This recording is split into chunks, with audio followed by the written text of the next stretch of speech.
প্রিয় শিক্ষার্থী বন্ধুরা, তোমরা যারা নবম শ্রেণীতে পড়ছো তাদের জন্য এই ভিডিওটিতে আলোচনা করতে চলেছি 50 মার্কের প্রশ্ন সম্বলিত সম্পূর্ণ নতুন অ্যাক্টিভিটি টাস্কের প্রশ্ন। বন্ধুরা, যে প্রশ্ন থেকে তোমাদের বাড়িতে বসে পরীক্ষা নেওয়া হবে, তারপর সেই প্রশ্নের উত্তরগুলো স্কুলে জমা দিতে হবে এবং তার ভিত্তিতে তোমাদের কিন্তু রেজাল্ট তৈরি হবে। সেই প্রশ্নের উত্তর নিয়ে আমি এই ভিডিওটি তৈরি করেছি। আজকের বিষয় বাংলা। তাই দেরি না করে ঝটপট তোমরা প্রশ্নের উত্তরগুলো লিখে নাও, আর তার আগে অবশ্যই চ্যানেলটি সাবস্ক্রাইব করে নিও ও পাশে থাকা বেল বাটনে ক্লিক করে দিও। আর যারা ইতিমধ্যে চ্যানেলটি সাবস্ক্রাইব করে নিয়েছো তাদেরকে অসংখ্য ধন্যবাদ জানিয়ে শুরু করছি প্রশ্নের উত্তরগুলো। প্রথমে দেখে নাও, ঠিক উত্তরটি বেছে নিয়ে লেখো। এখানে 5টি এমসিকিউ আছে, 5 মার্ক। 1 ঈশান হলো, উত্তর দেখে নাও। ক, উত্তর পূর্ব কোণ। একবারে সম্পূর্ণ বাক্যে তোমরা এইভাবে লিখবে, ঈশান হলো ক উত্তর পূর্ব কোণ। তা 2 আজ আমার সংসার চলবে কিভাবে, প্রশ্নটি করেছে ধীবর। 3 নম্বর প্রশ্ন দেখে নাও, বন্ধুগণ হাসবেন না, এই কথা বলেছে ক ইলিয়াস। 4 নম্বর প্রশ্ন, মাস্টার মশাইয়ের কাছ থেকে এইটুকুই আমার নগদ লাভ, বক্তার লাভ হয়েছিল, উত্তর খ 10 টাকা। 5 নম্বর প্রশ্ন দেখে নাও,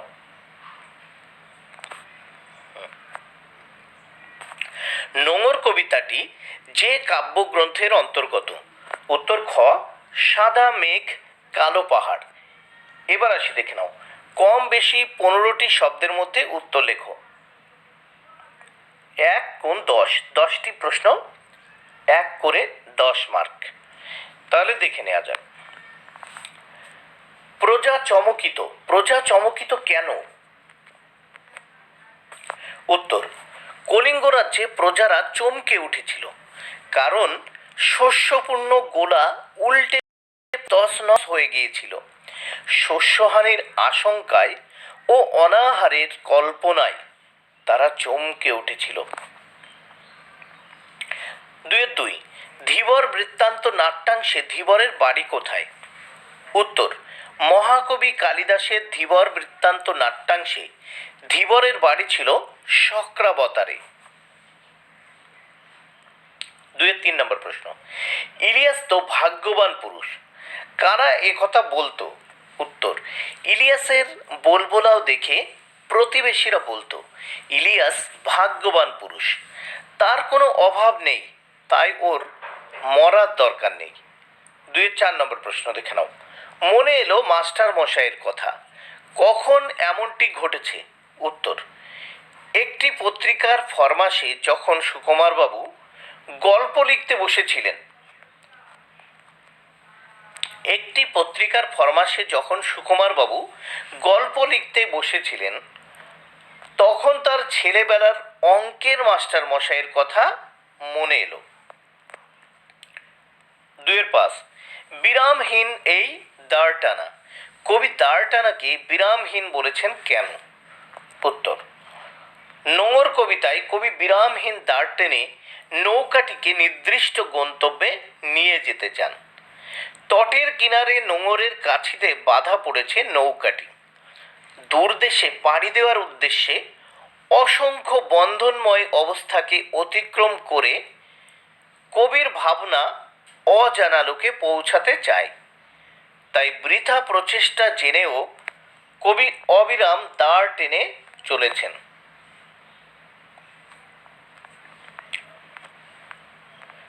6 নম্বর প্রশ্ন, হিন্দি উপস্থিত সেই চেষ্টাটা করছেন, কোন চেষ্টার কথা প্রাবন্ধিক বলেছেন, উত্তর সৈয়দ মুজতবা আলী রচিত নব নব সৃষ্টি শীর্ষক প্রবন্ধ থেকে উদ্ধৃতাংশটি নেওয়া হয়েছে। হিন্দি ভাষা থেকে আরবি ফার্সি ভাষা বাদ দেওয়ার চেষ্টার কথা প্রাবন্ধিক বলেছেন। 7 নম্বর প্রশ্ন ও তার উত্তর দেখে নাও, এরই মাঝে বাংলার প্রাণ, কবি কোথায় বাংলার প্রাণের সন্ধান পেয়েছেন, উত্তর কবি জীবনানন্দ দাশ আকাশে 7টি তারা কবিতায় নরম ধানের গন্ধ, কলমি শাকের ঘ্রাণ, হাঁসের পালক, চাঁদা সরপুঁটি মাছেদের মৃদু আষ্টে ঘ্রাণ, কিশোরের পায়ে দলা মোথা ঘাস, লাল বটফলের ব্যতীত গন্ধের ক্লান্ত নীরবতা, এইসবের মাঝেই বাংলার প্রাণের সন্ধান পেয়েছেন। 8 নম্বর প্রশ্ন, এখন আমার দৃঢ় বিশ্বাস হয়েছে, পত্রলেখকের দৃঢ় বিশ্বাসটি কি? উত্তর, চিঠি প্রবন্ধ অনুসারে বিবেকানন্দের দৃঢ় বিশ্বাস যে ভারতের কাছে মিস নোবেল এর এক বিরাট ভবিষ্যৎ রয়েছে। 9 নম্বর প্রশ্ন, যা গিয়ে ওই উঠানে তোর দাঁড়া, সেখানে গিয়ে দাঁড়ালে কোন দৃশ্য দেখা যাবে? উত্তর, আবহমান কবিতায় কবি নীরেন্দ্রনাথ চক্রবর্তী জানিয়েছেন, উঠানের লাউ মাচাটার পাশে দাঁড়ালে দেখা যাবে ছোট একটা ফুল সন্ধ্যার বাতাসে ক্রমাগত দুলছে। 10 নম্বর প্রশ্ন, তোমার বাড়ি কোথায়? রাধারানী এই প্রশ্নের উত্তরে কি বলেছিল? উত্তর, রাধারানী উদ্ধৃত প্রশ্নের উত্তরে বলেছিল, তার বাড়ি শ্রীরামপুরে।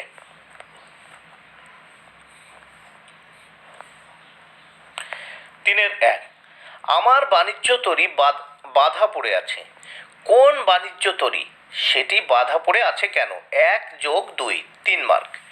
তাহলে এখানে দুটো অংশ আছে, প্রথম অংশের উত্তর দেখে নাও। কবি অজিত দত্তের রূপকধর্মী কবিতা নোঙর এ মানুষের জীবনকে কবি বাণিজ্য তরীর সঙ্গে তুলনা করেছেন। এবার দ্বিতীয় অংশ দেখো, সেটি বাধা পড়ে আছে কেন? জীবনের এই বাণিজ্য তরীতে মানুষ নিজ নিজ পসরা সাজিয়ে জীবনের পথে অগ্রসর হয়। জীবন তরীকে নির্দিষ্ট লক্ষ্যে পৌঁছে দিতে সাহায্য করে উদ্যম ও কর্মচঞ্চলতা, যা নৌকোর দাঁড়ের মতো কাজ করে।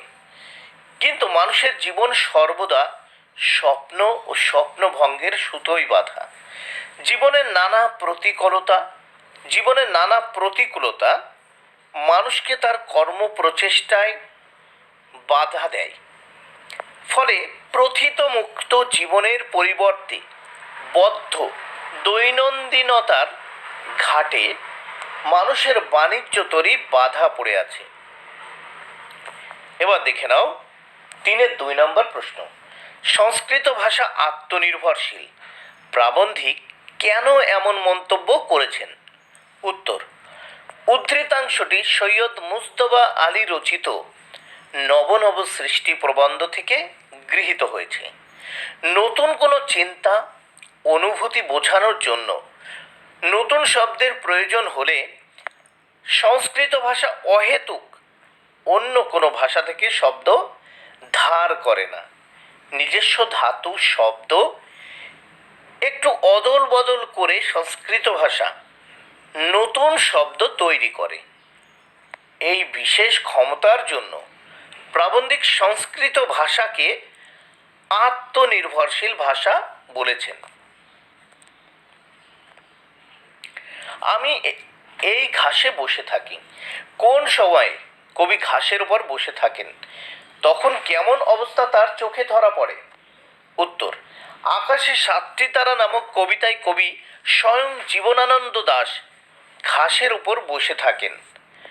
যখন আকাশে 7টি তারা ফুটে ওঠে, তখন মাঠের উপরে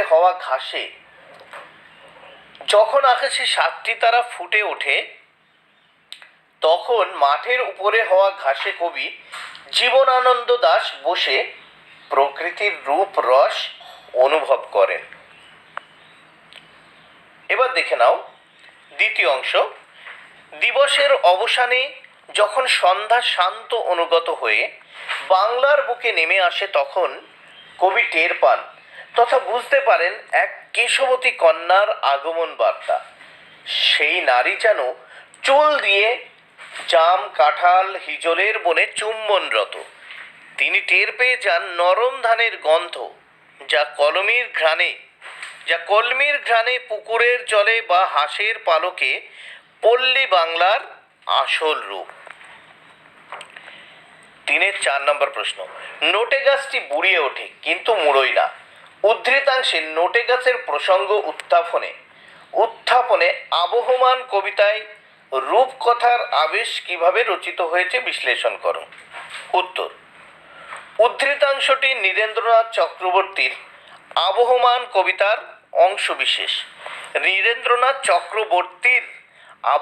কবিতার অংশবিশেষ। লোককাহিনীর গল্প শেষ হওয়ার সঙ্গে সঙ্গে নোটে গাছটি মুড়িয়ে যায়, তবে কবিতার নোটে গাছটি মুড়িয়ে যায় না, কিন্তু বুড়িয়ে যায়। অর্থাৎ একটা চিরন্তন প্রবাহমানতার কথা এখানে ফুটে উঠেছে। কালের নিয়মে মানুষ শৈশব থেকে বার্ধক্যে উপনীত হলেও তার প্রকৃতি লালিত আজন্ম চেতনা, উঠান, লাউ মাচা, কুন্দফুল, শান্ত নদীর হাওয়ায় পরিপূর্ণ মাতৃভূমির স্বরূপ কখনো স্মৃতিপট থেকে মুছে যায় না।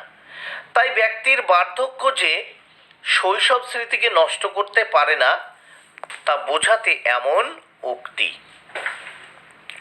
এবার দেখে নাও 3-5 নম্বর প্রশ্ন, তার উত্তর। আর আহারের সংস্থান রইল না। রাধারানী ও তার মায়ের দুর্গতির চিত্র রাধারানী পাঠ্যাংশে কিভাবে চিত্রিত হয়েছে তা উদ্ধৃতাংশের আলোকে আলোচনা করো। 3 মার্ক, দেখে নাও। লেখক বঙ্কিমচন্দ্র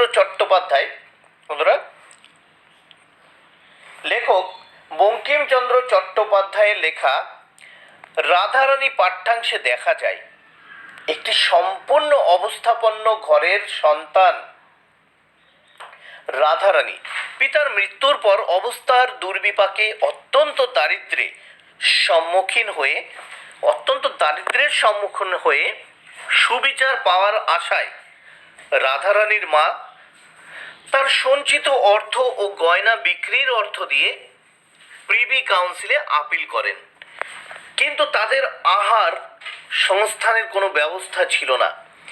একটি কুটিরে বিধবা মাকে নিয়ে কঠিন শারীরিক পরিশ্রমে দিন যাপন করতে থাকে, কিন্তু রথের আগে অত্যন্ত অসুস্থ হওয়ায় রাধারানীর মা কায়িক পরিশ্রম করতে পারেন না।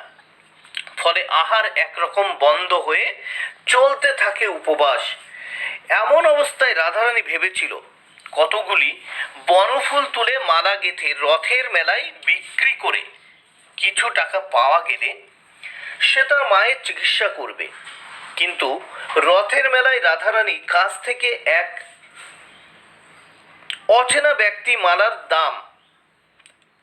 দামের চেয়ে বেশি দাম দিয়ে কিনে নিলে রাধারানী তাকে টাকা ফেরত দেয়। মালা বিক্রি করে তার কাছে যে টাকা থাকে সেই টাকা দিয়ে সে তার মায়ের জন্য পথ্য কিনতে সক্ষম হয়েছিল। 4-1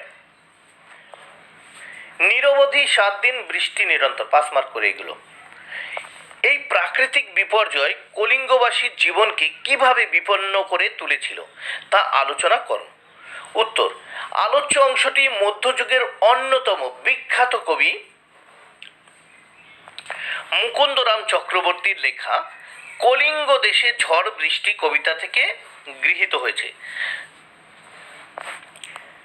দেবী চণ্ডীর মায়া বলে 7 দিন ধরে এক টানা সীমাহীন বর্ষণে ও ঝড়ের তাণ্ডবে কলিঙ্গের জনজীবন বিপর্যস্ত হয়ে পড়ে। মুষলধারে বৃষ্টি আর মেঘের ভয়ঙ্কর গর্জনে ভীত হয়ে প্রজারা ঘর ছেড়ে পালাতে শুরু করে। ক্ষেতের ফসল উল্টে পড়ে ও তাতে পচন ধরে, এমনকি ঘরের শস্য পচে নষ্ট হয়ে যেতে থাকে। কলিঙ্গ প্লাবিত হয়, পথ ঘাট জল স্থল আলাদা করে চেনা যায় না। গর্তের সাপ জলে ভেসে বেড়ায়। কলিঙ্গের অন্ধকারাচ্ছন্ন আকাশে ঘন ঘন বাজ পড়ে। আকাশ এতটাই মেঘাচ্ছন্ন থাকে যে দিন রাতের পার্থক্য বোঝা যায় না। বাজ পড়ার শব্দে কেউ কারো কথা শুনতে পায় না। মানুষ এই ঝড়ঝঞ্ঝা ও মেঘের গর্জনে ভীত হয়ে জৈমিনী মুনিকে স্মরণ করে। বৃষ্টির সঙ্গে আকাশ থেকে তালের মতো বড় বড় শিলা বা শিল, তালের মতো বড় বড় শিল ঘরের চাল ভেদ করে মেঝেতে পড়তে থাকে। একটানা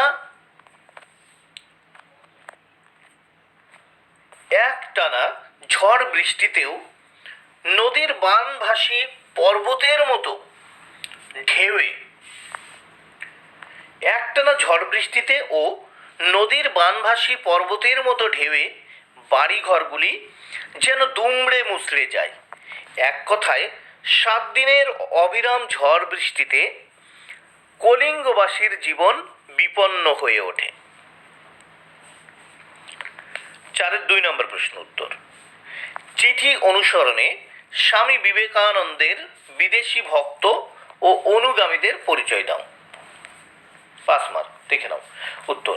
স্বামী বিবেকানন্দের লেখা চিঠি প্রবন্ধে উল্লেখিত স্বামী বিবেকানন্দের বিদেশি ভক্ত ও অনুগামীরা হলেন, প্রথমে দেখো মিস নোবেল। স্বামীজির বিদেশি ভক্ত অনুরাগীদের মধ্যে উল্লেখযোগ্য হলেন মিস নোবেল। তার সম্পূর্ণ নাম মার্গারেট নোবেল।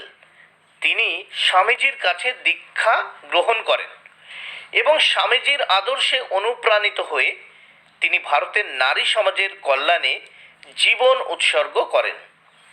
এবার আসি, দেখো মিস হেনরিয়েটা মুলার স্বামীজিকে বেলুর মঠ স্থাপনের কাজে অর্থ সাহায্য করেছিলেন। মিস মুলার এর বাড়িতে স্বামীজি কিছুদিন অতিথি হিসেবেও ছিলেন। মিসেস সেভিয়ার সম্পর্কে স্বামীজি বলেছেন, সেভিয়ার খুবই স্নেহময়ী। এখানে তিনি লিখতেও পারো, নাও লিখতে পারো, ঠিক আছে, তিনি কাটতে পারো, তাহলে লিখবে সেভিয়ার খুবই স্নেহময়ী। তার স্বামী ক্যাপ্টেন J.H. সেভিয়ার ও তিনি একমাত্র ইংরেজ যারা এ দেশীয়দের ঘৃণা করেন না। মিস ম্যাকলাউড ও মিসেস বুল। স্বামীজির দুজন বন্ধু হলেন মিস ম্যাকলাউড ও মিসেস বুল। তারা খুবই উপকারী, স্বামীজিকে নানান কাজে সাহায্য করেছে ম্যাকলাউড আর মিসেস বুল। বেলুর মঠ স্থাপনের অনেক অর্থ সাহায্য করেছেন। Mister Sturdy. স্বামীজির ইংরেজ ভক্ত মিস্টার স্টার্ডির স্বামীজিকে ইংল্যান্ডে বেদান্ত প্রচারের কাজে সাহায্য করেছিলেন।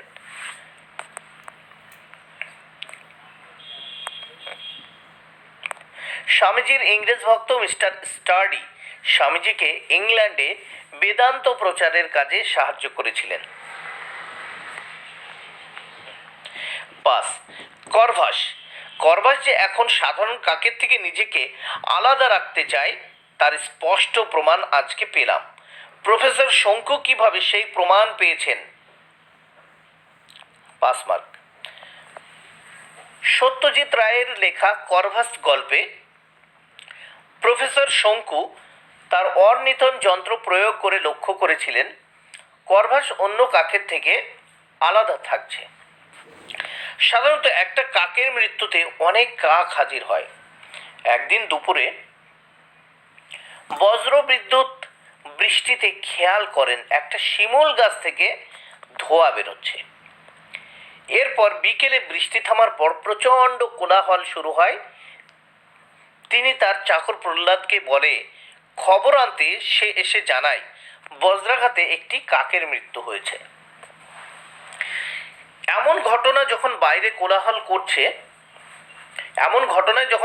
কোলাহল করছে তখন নিজেকে আলাদা রাখতে করভাস পড়ার ঘরে বসে এক মনে লিখেছে প্রাইম নাম্বার 2, 3, 4, 5, 7।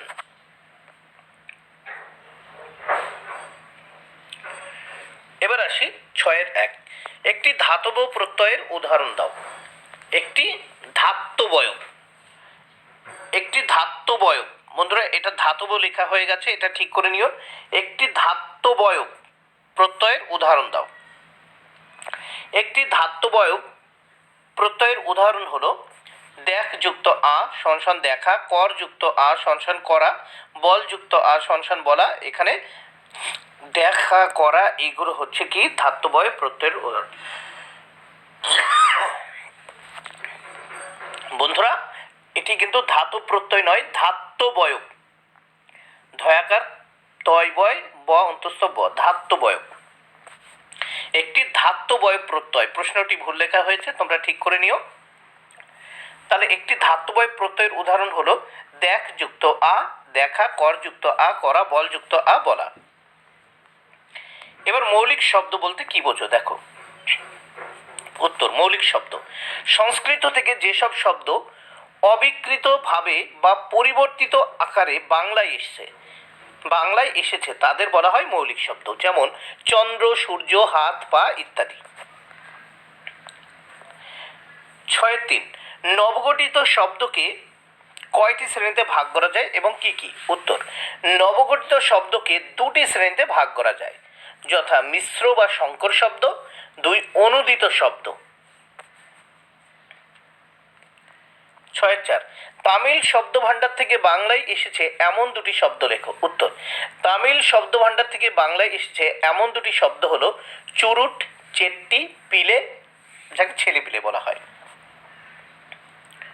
6-5 কাছের ব্যক্তি বা বস্তুকে নির্দেশ করতে কোন সর্বনাম পদ ব্যবহৃত হয়? উত্তর, কাছের ব্যক্তি বা বস্তুকে নির্দেশ করতে সামীপ্যবাচক সর্বনাম পদ ব্যবহৃত হয়। যেমন ইনি, উনি, এরা, ওরা, ইহা, উহা, এটা, ওটা ইত্যাদি।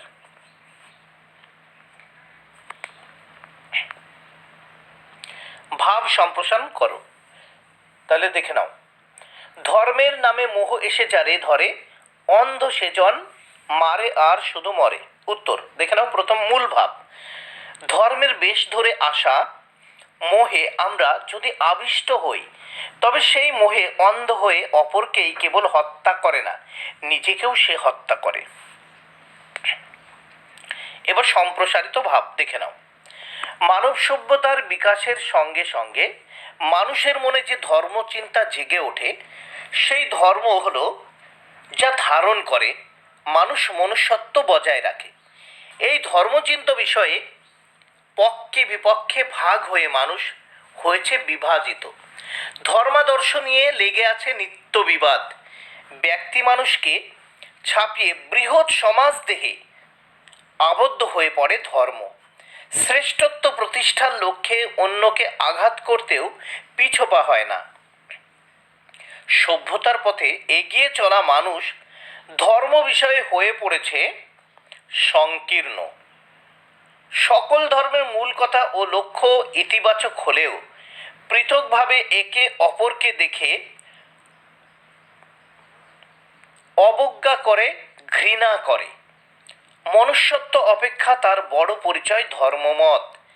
জীবনের সমস্ত আবেগের থেকে সক্রিয় ধর্মীয় আবেগ। ধর্মান্ধ মানুষ সংকীর্ণ মোহের বশে স্বধর্মাবলম্বীকেই আপন বলে ভাবে, স্বধর্মাবলম্বীকেই আপন বলে ভাবে, ঘৃণা করে ভিন্ন ধর্মীয় শাস্ত্রবিধি অনুসরণকারীদের, ভিন্ন ধর্মীয় শাস্ত্রবিধি অনুসরণকারীদের, সমাদর করে স্বধর্মীয় শাস্ত্রাচার মান্যকারীদের। এরা আসলে অন্ধভাবে ধর্মের অপব্যাখ্যা করে অবমাননা করে মানব ধর্মের। এরূপ মনোভাব ও মোহাচ্ছন্নতায় বিপদাপন্ন হয় সে নিজে ও সমগ্র জাতীয় জীবন। মানব ধর্মকে সার্থক ও সর্বাঙ্গ সুন্দর করে তুলতে শুভ বুদ্ধি সম্পন্ন মানুষের উচিত ধর্মীয় মোহজাল ছিন্ন করে মানব ধর্মের জয়গাথা রচনা করা। কেননা প্রকৃত ধর্মচেতনা মানুষকে উদার, মহৎ, সহনশীল করে তোলে। বন্ধুরা, ভিডিওটি ভালো লাগলে অবশ্যই লাইক, কমেন্ট ও শেয়ার করো। Thank you very much. Keep watching my channel and my video.